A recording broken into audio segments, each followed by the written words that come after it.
Okay, so welcome to the wealth bidding workshop with Dan Frio.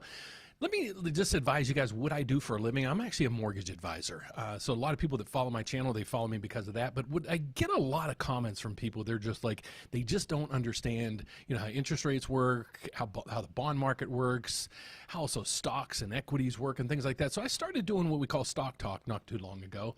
And what we do on a daily basis, or what I do on these videos, is just explain to you guys kind of what all this stuff is up here. So I would love your participation. That's why we do this, is I want you guys to understand, if you're looking to invest in today's market, what we're going to talk about in today is equities. And this is what we're looking at across the board through here. When I talk about equities, I'm talking about the Dow Jones, S&P 500, the NASDAQ, and the Russell 2K. We're also going to talk about our portfolio. We created a portfolio within Yahoo about a couple months ago. We're going to see how those positions are doing. We're going to make some adjustments to this today. So we're going to show you how, over time, if you dollar cost average, how does that work out for you? So I'm going to show you how we're going to maybe reduce a position here and maybe add to some others, and we're going to track those over time. We're going to also look at the housing market. What's housing doing in real estate? A lot of people are saying it's crashing everywhere. Well, I beg to differ there. We're going to also look at things like Bitcoin, Cocoa Beach. That's an area where I have a property, and I'm actually going to be there tomorrow, so I'll do a report down there. Oil prices, where the interest rates are, and just a whole bunch of other things to kind of deflect off of. A lot of times people, they put down in the bottom there is like, Dan, interest rates aren't dropping, or prices of things aren't dropping, things like that. So I want to help you kind of change your mindset. A friend of mine, Just Spreet, he has minority mindset, and he wants to come out. And the reason why I had him on my channel is I'm like, he has a unique way of doing what he does, and he wants to help people understand the market to get out of poverty, I guess is the best way to put it. So if you don't think you have any money, you don't think there's any light at the end of the tunnel, hopefully I can help you today understand things up through here. So what we're going to talk about in today's video, if there's anything you guys want me to specifically talk about, please post it here. I'd like to know if you want to talk about stocks, bonds, real estate, or cryptocurrencies. So I'm just going to go along here just to kind of go through some of these where the numbers look today. We're going to look at some headlines, and the headlines are important because you got to know where the economy is going, things like that. So we're going to look at a lot of things that I also look at daily on my real estate channel as well. So let's get over to it. Here's what we're seeing in the markets today. So today's snapshot is the Dow Jones. This is some of the biggest companies in the whole world that are part of this. It's down 89 ticks today. That means stock prices are dropping a little bit. Across the board through here, S&P's up a little bit, but the NASDAQ's going up pretty good. It's up 136 points. So you have to understand what these are. Hopefully you understand what these are. Okay, what is the Dow Jones? What's it consist of? What is a stock, and so forth? Today we want to take a dive into these. Okay, we're going to talk stocks, then we're going to talk real estate, then we're going to talk cryptocurrencies, and then we're going to say, hey, Dennis, then we're going to start talking about what the state of the economy is. Okay, Dennis, you were here. Dennis O'Brien, he's a realtor out in California. He joins us every once in a while. And Dennis, you made a comment not too long ago. Well, shit, it was probably 2-3 years ago when you said you should short the bond market or something like that. So interesting move there. If you have any take on that, we could take off of that, please let me know. But here's basically, let me give you a little bit of my background. Okay, who am I and what do I do and things like that. My name is Dan Frio. I'm actually a mortgage loan officer. Okay, I was born and raised in a small town in West Virginia. I got a degree in economics because I had these grand gestures of I wanted to move to the big city and become a stockbroker. Okay, since my first paycheck, I had debt, but I would put $10 away, $5 away, $20. When I had kids, my life got a little bit better. I was doing really good in the mortgage industry, so I started putting like $100 a month away in each one of their accounts for college. And these are some of the things that I would do. So I want to go over some investments that I looked at that time. I also recommend to my family and friends. And I'm not telling you guys what to do, so please don't trade off of what I'm telling you. This is just for educational and entertainment purposes only. These are the things I'm doing myself. So, if you want to learn how to do this stuff and track it, we can track it right through here so you don't have to spend your own money. So let's get over to this portfolio we created not too long ago. So we just added to our position, if you're new to my channel, we just added to this position SLX. And what this is it's a basket of steel stocks. Okay, why did I choose that? And we just bought this position. Let's go over here. We bought it on 4/13, so a month ago. And why did we pick it? Well, President Trump came in, and we knew all this tariff crap was coming through. And the biggest thing that he had, and I've been saying this for years, is we need more manufacturing in our country. Okay, so he's trying to put that into place. He's saying we need the manufacturing here. So what's that going to entail? Well, it's going to entail a lot of steel. Okay, a lot of steel. So I'm like, okay, if we have this taking place, what's a good investment in steel? So we did this whole research with ChatGPT and all this other stuff. We elected to choose a basket of stocks. It's called SLX. So let's jump into it. But I just want to show you the performance it's done so far, because a lot of people were saying you can't get in now. It's too high. Everything, Berkshire Hathaway, it's too high. This is too high. Well, the things don't really go downward. I'll get to this in a second. SLX, since we bought it, and you can tell 1 month ago on 4/13, and I did it live. You can check out that video. You go across here, we are up 12% on this investment in the last month. Okay, so a lot of people are out there saying, okay, you're going to get clobbered. You can't invest in stock. It's way too overvalued, so forth. But if that's your mentality, I suggest you turn the channel, because if I can't teach you how to do some of these things, or you're not willing to learn, you're not going to ever get out of your situation. Let's get over. I'm here for comments today, folks. So anytime somebody posts, we're going to jump right to it. So if you have a question specifically in any investment stratosphere out there, I'd love to answer it for you, or at least we can try, maybe even as a group. So let's get over to Blue Migo. What's Blue Migo have to say? Hey, Dan, in your Yahoo portfolio, you are mostly in ETFs. You wouldn't pick an individual, or do you see more value in holding an ETF rather than risking individual stocks? Great question. Here's my thinking. I've been doing this. I'll be 60 years old in June. Okay, I've been investing since I was like 18. I was buying copper and stuff like that, options when I was in college. I was working in a deli. And so that's how I learned. I would do things that probably most common people were doing. You buy in, and as the market's just screaming up, you buy. And then as soon as it turns, are you like one of those, the knee jerks, and then you sell? So here's how I used to do it. I would go with the euphoria with people following stocks and Bitcoin and all this stuff. And then as I got comfortable with it, months later, I'd buy. And then it would trickle up a little bit, and then profit taking would take effect, or something else. So it would start to drop, and it'd drop. It'd go a little bit below where I bought it, and then I start freaking out. I'm like, oh no, I missed it. So then I sell. Well, and then to find out a week later, some like tariff news comes in, and the market ticks back up again, and now you're way above. So now you're like, oh, it's starting to rally again. I'll buy again. So, but you wait a couple weeks wait till you're comfortable, and then you buy, and then the same thing happens. That's what the normal patterns are for me and you, the average investor. So what you should do is just buy and hold, unless you need the cash for something specific. Now, let me get to your question specifically. Here's what I found over time. Buying an individual stock is risky. You'll have, how many of your friends out there say, I went fishing and I got this huge fish. But you didn't realize, they fished for 4 days. They skunked out for 2 days. They got a flat tire. They did this. Nothing was exactly as planned. So what I'm getting at is you never know what time's going to do for you. So what we want to focus in on over here is we want to focus in on quality baskets of stock, because I don't want an individual stock, because you don't know what might happen with that one individual stock. So what I try to do is, because I don't know enough information about any real sector, is I go into it and say, example, again, the SLX position. I'm like, okay, President Trump wants manufacturing in the U.S. To get manufacturing, what are you going to need? Steel. I'm like, okay, well, let's start looking at steel. So when I start breaking it down, I looked at steel stocks and then steel ETFs. And an ETF is basically a basket of stocks. Let's get over to it. So in the SLX portfolio, here's what you get. So let's say you wanted to buy U.S. Steel. But U.S. Steel, you're like, I don't know if that's what I really want. Well, if you go into this portfolio right here, this is the Van Eck ETF. It's SLX. You're going to go right through here and just click the holdings. And this is why I really like Yahoo Finance, because in here, it's going to tell you exactly what you're holding. So in this, you're getting Rio Tinto, you're getting Vail, SA, you're getting Reliance, you're getting Steel Dynamics, you're getting Nucor Steel, you're getting Carpenter, ATI, US Steel. So you're getting all these in that one share. So if this, for example, let's say Rio Tinto has a strike, or a mine collapse, or something happens, and this thing just goes bad, well, you're still going to probably have pickup, because now that with the the business they're losing is probably going to move over to one of these other companies, possibly. And that's maybe not the thinking behind it, but that's what could happen.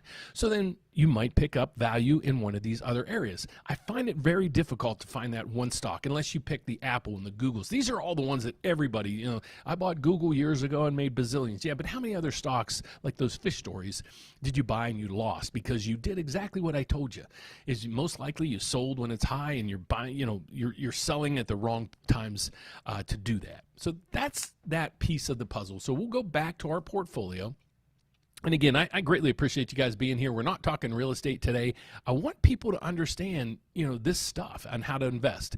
So that's that piece of the portfolio. We'll get to that in a second because, I recommend a lot of times Berkshire Hathaway to my family and friends, and also this one, Bitcoin. If you're on a Bitcoin, you want to dabble in Bitcoin and you think it's going to go up, well, I'll explain this one to you here in a minute because this one's crazy. I'm up over 117%, and we just bought this position last, September. So September, 7, 8 months ago, we're up 117% on our money there. But that's not the usual case.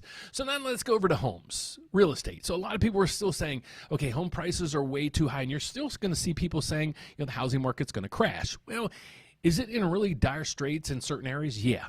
Certain areas of Florida, bad positions. We had Rick the other day on our live stream from Phoenix.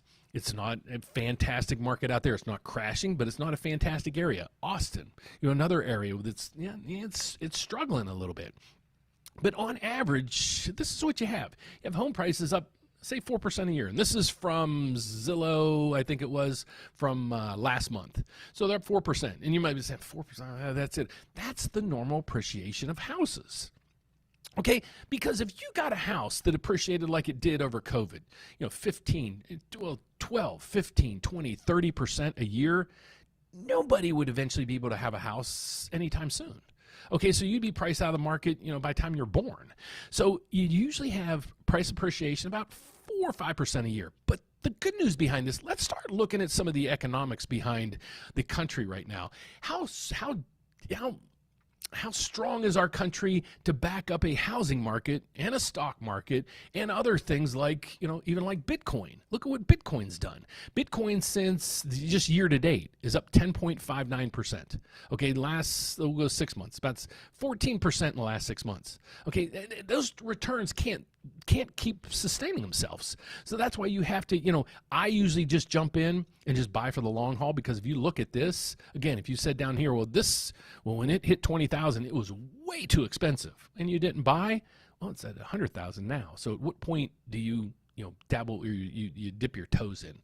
That's all I have to say, because a lot of people keep just saying there's just nothing, there's no value here because, it's already appreciated to its max. Well, people have been saying that about stocks forever as well. So that's what we're seeing here. Let's see what you got, Dennis. Did you got back with me? Housing transactions have crashed, but prices. Dennis, let us know where you are if you could post that. I know you're out in the West Coast, but if you could pop in there. But that's what I would love to have more realtors or people that really have boots on the ground with a lot of these things. Let's go over to Blue Migo. Let's see what he's got. Blue Migo, the problem with real estate is there is many apartment building being built over houses because it pays more to rent out many units for the land. I agree with you, and that's so. Think of it that way. So what he was saying is, all the developers are buying all this land up, going to build multi-units on it, and that's what truly they're doing. So at some point, are you even going to be able to buy a house? It was crazy. Last month, my son got married in New York. So we go to New York, we're driving downtown, and there's these complexes. They're probably 50 stories high. If you live in New York, you know what I'm talking about. And there's 20, 30, 40 of these things, and they're housing projects. And we looked it up, and they were owned by BlackRock. And I can see where people are saying, well, they're going to just dominate. They're going to own all the real estate in the United States, going to leave us out in the cold. Well, that's kind of what's happening with Bitcoin. They're saying Bitcoin has a finite amount of units. So, as the price goes up, is it validated? I don't know. But housing prices, thanks, Dennis. Let's go in here, Dennis. Southern California or LA and Santa Clarita. So if you're looking for a realtor, Dennis is the guy. But he's out in that area, and he's even telling you that the housing market isn't crashing in California, and he's a realtor. Okay, so you're seeing a lot of these video guys coming out and telling you the market's crashing. But if that's what your mindset is, and I can't change it, again, you might want to just change the dial, because I'm more of a glass half full person than a glass half empty. So if you're on that side of the everything's always doom and gloom, if I can't change your mind, maybe you just jump onto another channel, because I really want people to understand this. Okay, so I'm going to Florida tomorrow, and I have a place down in Cocoa Beach, and everybody's saying, well, the market's going to crash in Florida. So I'm like, I don't know what it's going to do. I really don't even pay attention to what house prices are doing down there, because I have no intentions of selling. So I'm going through here, and I'm like, okay, how is the Cocoa Beach housing market going? Well, I might be doing a report down there with a realtor friend of mine, if I can hook up with him while I'm down there to do a video. But here's what it looks like. It's a buyer's market.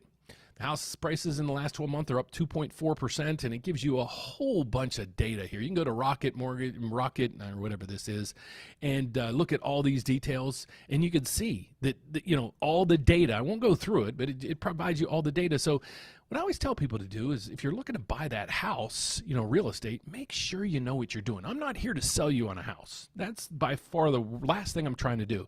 If you can't afford a house, you don't think a house is in your plans, you plan on moving somewhere else in 2 years or things like that, don't move, don't buy. Rent. It'd probably be a fantastic opportunity for you. And then you're not locked in, and you don't have to worry about all those risks of the housing market dropping.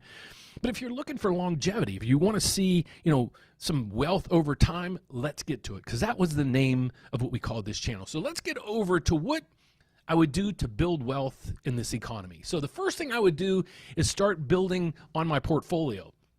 But before we do that, let's look at the state of the economy, okay? And Dennis, if you can blip in here a second, I'd love it. Let's see what S House, you comment all the time, and you are the glass half empty, buddy. Let's see what I see now, that sellers are giving concessions. Keep the prices, but sellers give $20,000 toward buy downs and the mortgage rate. That's exactly what's happening, because a lot of people, they don't want the prices of the homes to crash or come back down. That's what a lot of builders are doing. They're saying, okay, there's some, we're overbuilt.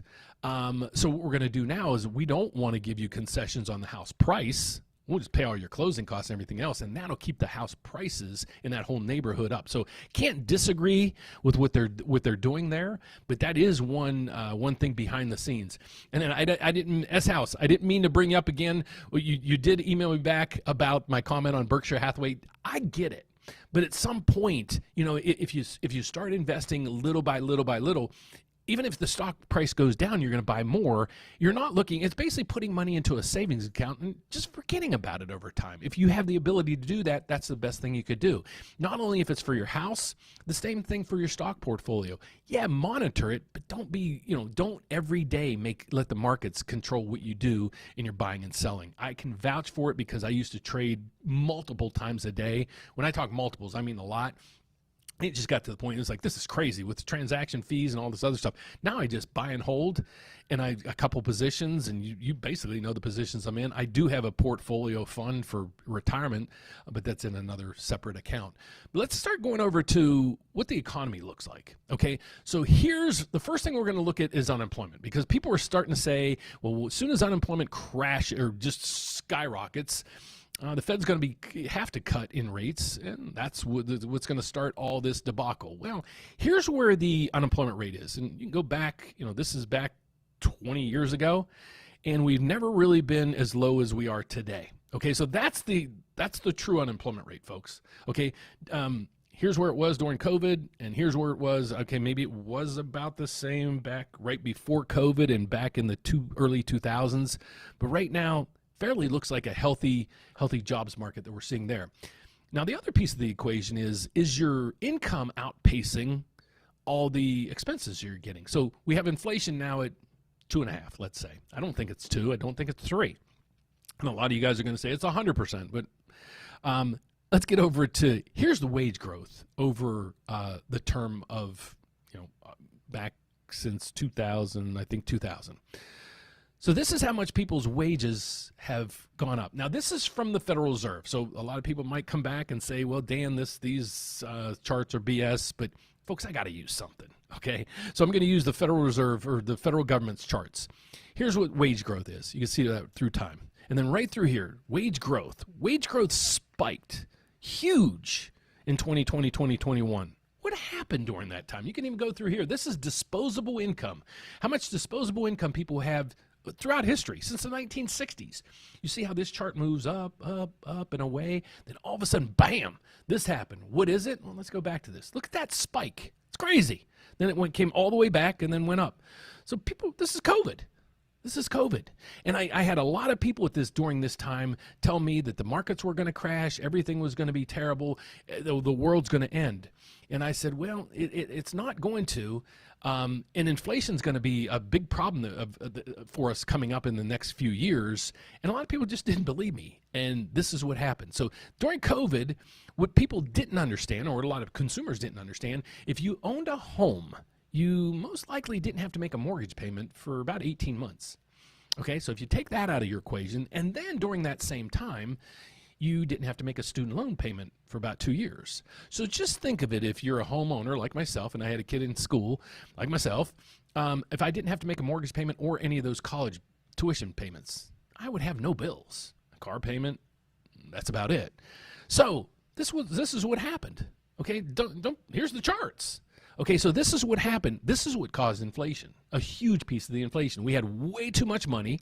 And during this time, remember, there was a supply chain issue. So we have way too much money with little goods. So prices skyrocketed. Okay, that's what happened. That's what truly happened. You can see it right through there, wage growth and everything else. So here's the wage growth that we're seeing through here. It's still upticking. If you stayed on your current job, you've averaged about 3.5% increase in your wages. If you change jobs, you had about a 6% increase in wages. Inflation's about 2.5%. So you're above that level. But I get it. When you're looking, especially buy a house, you have insurance, you have taxes, and all those are going crazy as well. So let's get back to some more questions. What do you got, Dennis? I'd love your contributions, buddy. I got to skip you first. I got to go back to S House. I think he thanks for being honest. That happens. Look at the data EX Realtor. Thank you. Be honest. Thanks. You be honest. Okay. I agree. I appreciate it. I'm just trying to give you guys the facts behind this. I'm not trying to offend anybody, but I appreciate you realizing I'm actually providing facts. Okay. Let's go over to Dennis. What you got, bud?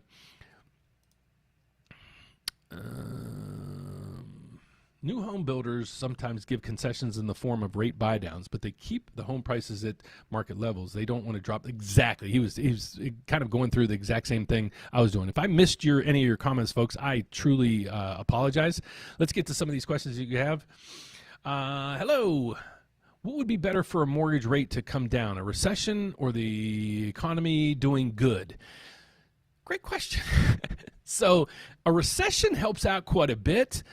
But the problem with a recession is the recession piece. That's when recession basically means the country is just way underproducing. Well, it has to really, really, really slow down. And there's usually catalysts for it. I don't think right now we have that catalyst in place. But when a recession happens, everything's bad. Okay, so it'd be like, I don't know an analogy to make. A good economy, think of about 8 years ago. Okay, we had good rates, 4 or 5%. You had GDP at 2% a year. You had inflation at 2% a year, and the economy was good. So how about we just move back in time to that time in our lives?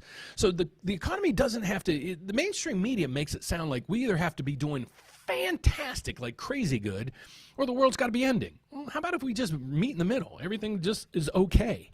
I'm thinking everything's going to get okay as soon as we have a lot of the noise out of the equation. But I'm not in for a recession. I think a recession could help, but it would be detrimental for people. So I'm saying a good economy. A good economy for me is we have our debt in line, just like a good, healthy family. You have wages coming in. You don't have excessive debt. You manage your bills and things like that. And if you see some debt out there that just you could cut, well, maybe look at cutting it. Okay, so what the government needs to do instead of having a $37 trillion deficit is really starting to cut some benefits. But I still can't figure out, and you might be able to explain to me if anybody's out there and they're not for Doge, how things are being done, exactly how they're being done. Maybe I'm not a fan of that, but some of the things that are being done, I am a fan of. So if you have conflicts with Doge, I'd love to know why you have an issue down there, because from everything we're seeing, they don't have access, really informative access to a lot of stuff. And even if they did, Would you rather have some engineers in there trying to help us analyze what might be wrong than some politician in there trying to fudge some numbers? Just saying. So that's what I'm going to say there. So let's get back to S House. Thank you for being honest. We'll get through these. Now I'm trying to go from BRKB. You can literally zoom out 10 years and it looks unbelievable. I agree. But but past performance doesn't equal what it's going to do in the future. But I get what you're saying. It's like this. It's like, well, let's get over to disposable income. Well, maybe that's not the right way to go. Oil prices. Let's look at home prices. See if we can find something with home prices. Home prices over past 20 years. I don't know if we need 20 years, but let's just see. We're looking for usually like this. Okay, this one. And there's all kind of different variations you could get. This is where people, they dissect it to try to figure out, where their narrative's going to fit in. Like, am I going to look at the median house, the average home sold, existing homes? Guys, just look at it. It should be fairly kind of reasonably the same. So here's what home prices are doing. Okay, well, I'll move this up. Yeah, is it still rallying? Nope. Is it dropping a little bit? Yep. Am I freaking out? Nope.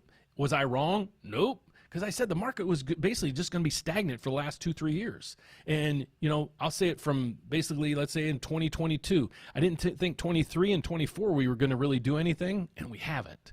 So that's where it's at. So now another piece of this equation that I want to go over is a lot of people are saying, well, interest rates aren't going down. Dan, every day you come in and tell us rates are going down. Well, let me show you something. This is where we were in about a year and a half ago. Rates were over 8%. Okay, where are we today? We're at 6.7. Okay, that is a difference. Okay, it's a difference of about, I think I did it on Chat GPT, but I think I got rid of it. But I wanted to show you guys, what the difference of is in rates and so forth. But I did run a thing on eggs. Eggs from March of 2025 and to April of 2025 are down 17%. So mortgage rates, yes, they're coming down, which we could see right through here. Yes, they are down. If you miss this blip right here, I created a system for you guys so you don't miss it. It's called the rate tracker. So if you're a homeowner and you're trying to find, when these rates drop to the bottom, you keep missing the rate lock. I'd love to be able to assist you with that. So just go to my website, therateupdate.com, and you can check out the RateWatch tool that we have there. So let's get over to some more information that we got. So I know we're all over the board today, guys. I agree. It has been a huge run. It's been a huge run actually since its inception. So the nice thing about that is it's got great returns over 10, 15, 20, 30 years. And there's no reason just because Warren Buffett stepped away. Trust me, the people he has stepping in his place are more than competent to do what he's doing. Let's get back over to we did that one, Dennis, and let's go to the last one. For those who want mortgage rates to drop when they tend to push their homes up. Yeah. So as rates drop, he hit it perfect. So what Dennis was saying is as people are coming in, oh, hold on. Dan Fiend of mine's son is in Pittsburgh. First home he will be calling you. Oh, thanks, buddy. I appreciate it. So, hey, in Pittsburgh, I'll actually be there in a couple weeks to visit my mom. So if I'm nearby, I'd love to meet him. So let's kind of get back to where we are. So we were talking about stocks, bonds, crypto, and things like that. So stocks and bonds, all this is going to be predicated on how healthy the economy is. Okay, so let's dive into that real quick. Okay, the unemployment rate, like I said, historically, it's down at historic lows. We have the average employee what they're earning. It still keeps rising. We have disposable income, which keeps rising, and it's higher than it was even during COVID when it was the highest ever in history. So most people are okay right now. Okay, so I know if you're in a position you're really struggling right now, I'd love to be able to help you, and that's why we do these videos. The first thing a lot of people need to do is just get on a budget, okay? But let's go back to the RateWatch tool. So I'm going to concentrate on this right now because real estate, it's a whole different animal. If you like to dive into real estate and really, understand it and you want to see if you can qualify and so forth, I'll give you all my information here shortly. I'd love to be able to help you out. If you're looking at cryptocurrencies, bonds, and stocks, a lot of people don't understand bonds.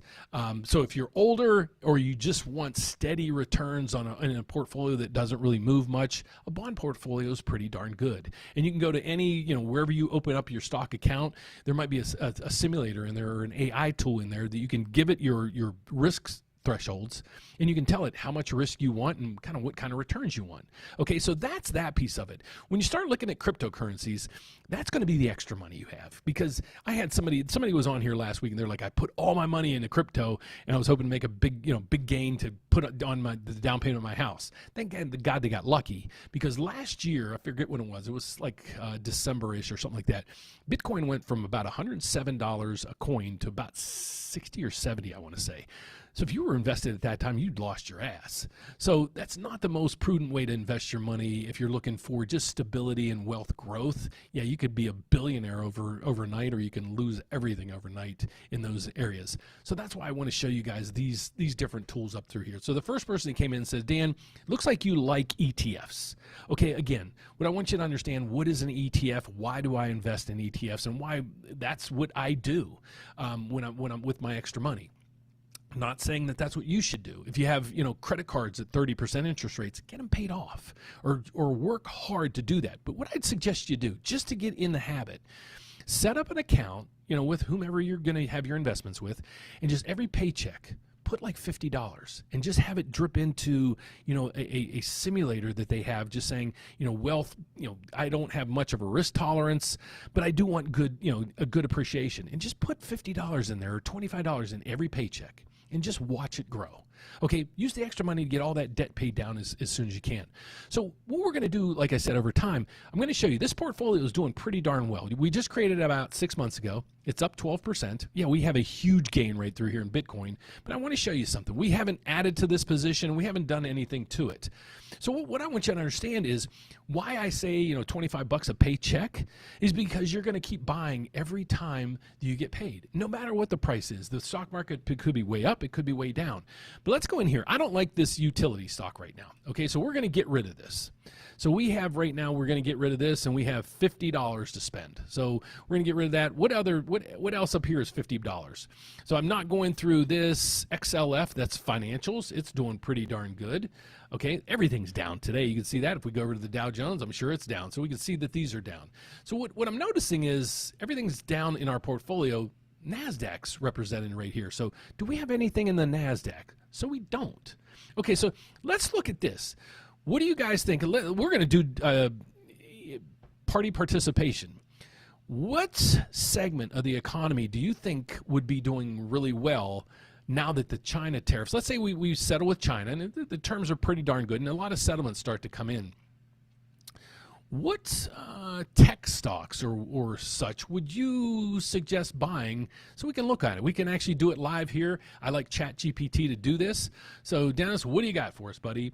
ETFs are a great way to invest. I like individual stocks too. They require a lot more attention. They do.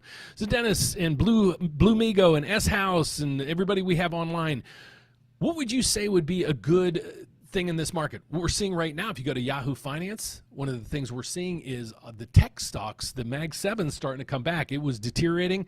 NVIDIA just hit where it was at the beginning of the year before it basically crashed. So let's go over to here. Let's just check this out. Here's what I do a lot of times. This is just my formalities behind it. Let's go into it, and if you guys have a stock, let me tell you. Okay, so you got AMD. So AMD stock. So let's do this. You guys know I don't like stocks, but we're going to do this. Provide 5 AI stocks, and what is their 3, 5, and 10-year returns? Any dividends? And then list 5 ETFs for AI. So watch what this does. It's crazy. So I'm going to customize it, but this is what I started doing on a lot of these things. I used to do this manually behind the scenes. So here's what we got. We got NVIDIA. Obviously, you got NVIDIA. Everybody's picking NVIDIA. So you got NVIDIA number 1, Microsoft 2, Alphabet 3, Amazon 4, Meta 5. Okay, so let's go down to here. Global X Fund. Global X Fund, Artificial Intelligence, Global Robox, ARC, something, iShare Robotics. So here's what I'm going to do. I don't like individual stocks. Okay, rank these ETFs for me. List symbol on the left and the 3, 5, and 7 year returns on the right, along with its expense ratio and yield. So here's what this is going to do. It's going to say, okay, based on all that stuff, here's the ETFs that are the top of the heap, and here's basically the information I was asking for. Now, I got a lot of things open at the top, so it's going to take a second, but this is going to provide us this. So what we're going to do when this is done, we're going to go in and we're going to get rid of that foodie, that utility stock, and we're going to basically add one of these to the position, and then we're going to watch it over time, weekly, and I'm going to show you how it grows over time. So we're going to go into this, and let's see, top performers, AIX, ARC, shows robust returns across the period, reflecting a focus on leads with a 3-year return, expense ratio, where it has the highest expense ratio, it offers high dividend yields. Okay, so let's get over to here. So here's what we see. Dividend yields, nothing there. Expense ratio, it's got a high expense ratio. They all have a pretty hefty expense ratio. So let's go into, we got 3, 5, and 7 year returns. So we got those here. So they're all pretty stable. Well, I know the ARC, the person that oversees the ARC investment. So again, I usually don't do this, but we're going to say ARKX. So we're going to go over to our portfolio and we're going to say we're going to add ARKX into this portfolio. There it is. I think ARKX. Oh, hold on, we need more to that. ARKQ. I'm sorry, ARKQ. My bad. ARKQ. And there it is. ARKQ. We're going to get that. All right. So we're going to add the symbol. ARKQ. And we're going to do this. Add lot. And we're going to say we bought one position in that lot. Okay. So we'll add that. I think it does it automatically. Okay, yep, it added it automatically. Okay, so we did that, and we're going to get rid of foodie. So I don't know if I can just go over here and exit that. So we're going to get rid of that one and confirm. So over time, we're going to see how these go. So right now, we just added that position. Now you know the whys behind it and so forth. So hopefully, Blue Migo, that might, it's just a shortened version on how I do things and so forth. But I hope you understand what I'm going through. So the conclusion of this is, the economy is looking pretty darn good, folks. If you get rid of the smog and the noise for the tariffs, and I know it's a huge deal, if that all settles, and again, I'm a glass half full person, if that settles, you're going to see the economy's in pretty darn good shape. A lot of people are saying, egg prices are going, don't quit with the noise. Focus in on what truly matters. So you want to see the economy, the state of the economy. A lot of things are going pretty darn good right now. It could be a lot worse than it is.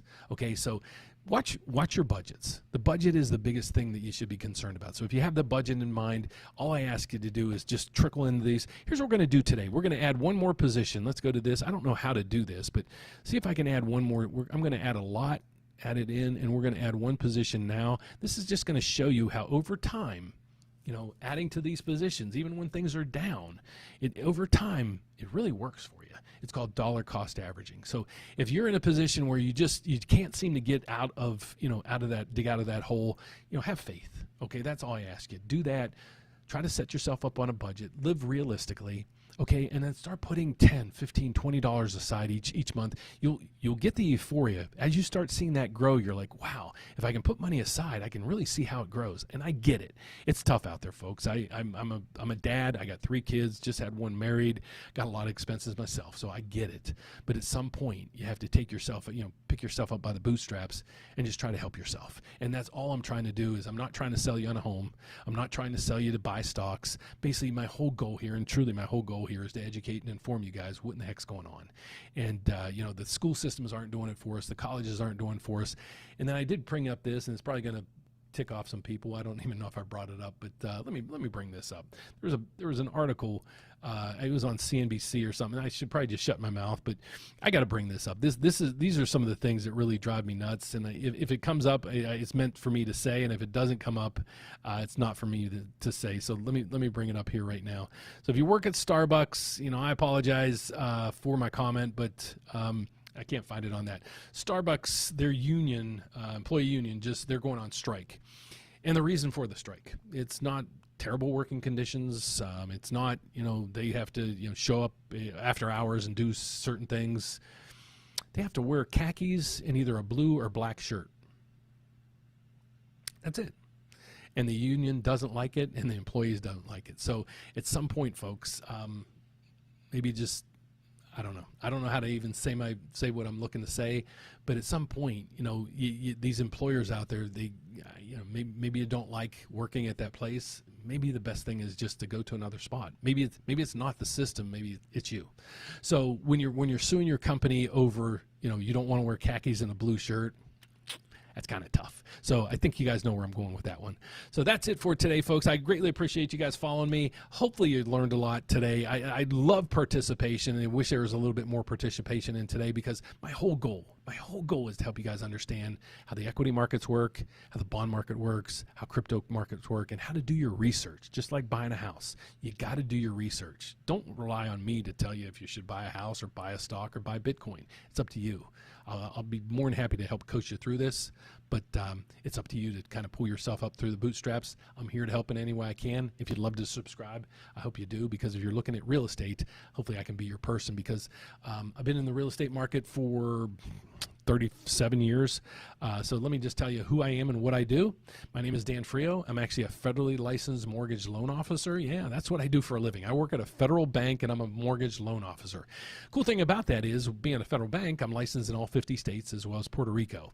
Here's the even cooler thing is, when you're out there searching and you're like, okay, I want to find that mortgage company that has that program for me, but then I'm going to call all these companies to find the best rate in town, and you keep chasing your tail. We're set up with 34 other lenders at the bank I'm at. So what we do for you, by going to the rateupdate.com and putting in the application right there, we're going to shop your loan over 33 different lenders, and we're going to do that behind the scenes. And I'm going to send you a video saying, okay, here's all the rates. I got you approved. Here's all the rates with all these lenders, and we're going to pick that top one, and I'm going to go why. And then I'm going to explain why the other ones are just not the perfect fit for the day. And then that tune might change the next day. There might be another lender out there with a better rate. So we scan them daily, but that's the main reason why most people use us. So thanks for watching, folks. I greatly appreciate everybody participating today. I hope you learned something. That's my whole goal.